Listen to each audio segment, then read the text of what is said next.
ಅವ್ರು ಮಾಡ್ತಾ ಇದ್ರು. ಮತ್ತು ಕರ್ತನಾತಿ ಯೇಸು ಕ್ರಿಸ್ತನ ಅದನ್ನು ಹೇಳಿರುವಂಥದ್ದು. ಮತ್ತು ಅದರಲ್ಲಿ ವಿಶೇಷವಾಗಿ ನೋಡ್ತೇವೆ, ಆತನ ಹೇಳಂತಂದ್ರೆ ಅನ್ಯರ ಬಳಿಗೆ ಹೋಗ್ಬೇಡ್ರಿ. ಇವತ್ತು ಅನೇಕ ಈ ತಪ್ಪು ಪಂಗಡದವರಿಗೆ ಸ್ಪೆಷಲಿ ನಾನು ಹೇಳ್ತೇವೆ ವನ್ಯ ಜೀಸಸ್ ಅನ್ನೋರಿಗೆ ಇಸ್ರೇಲ್ ಯಾರು ನಾವ್ಯಾರು ಅನ್ನೋಂಥದ್ದು ಕೂಡ ವ್ಯತ್ಯಾಸ ಗೊತ್ತಿಲ್ಲ. ಸುಮ್ಮನೆ ಇಸ್ರೇಲಿಗೆ ಹೇಳಿರುವಂಥ ವಾಕ್ಯಗಳು ಹಾಕ್ತಾನೆ ಇರೋಂಥದ್ದು.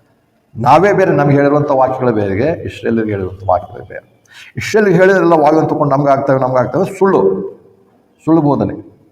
ಯಾಕಂದರೆ ಅದು ನಾವು ಹೇಗೆ ಎಫೆಸ 2 ನಾವು ನೋಡಿದ್ದೇವೆ, 2:11 ಮುಂಚೆ ನಾವು ಕರ್ತನಾಥ ಅಂಗೀಕರಿಸ್ಕೊ ಆತನಲ್ಲಿ ನಂಬಿಕೆ ಇಡೋದಕ್ಕಿಂತ ಮುಂಚೆ ನಾವು ದೇವರಿಗೆ ದೂರವಾಗಿರುವಂಥವ್ರು, ವಾಗ್ದಾನಗಳಿಗೆ ಯಾವುದೇ ಏನಂತಾರೆ ಪ್ರವಾದನೆಗೆ ಒಳಗಾಗದೇ ಇರುವಂಥವ್ರು, ಸುನ್ನತಿ ಇದ್ದವರಿಂದ ಸುನ್ನತಿ ಇಲ್ಲದವರು ಅಂತ ಹೇಳಿ ನಾವು ತಿರಸ್ಕರಿಸಲ್ಪಟ್ಟು ಇಂಥವರೆಲ್ಲ ಆಗಿದ್ದೆವು.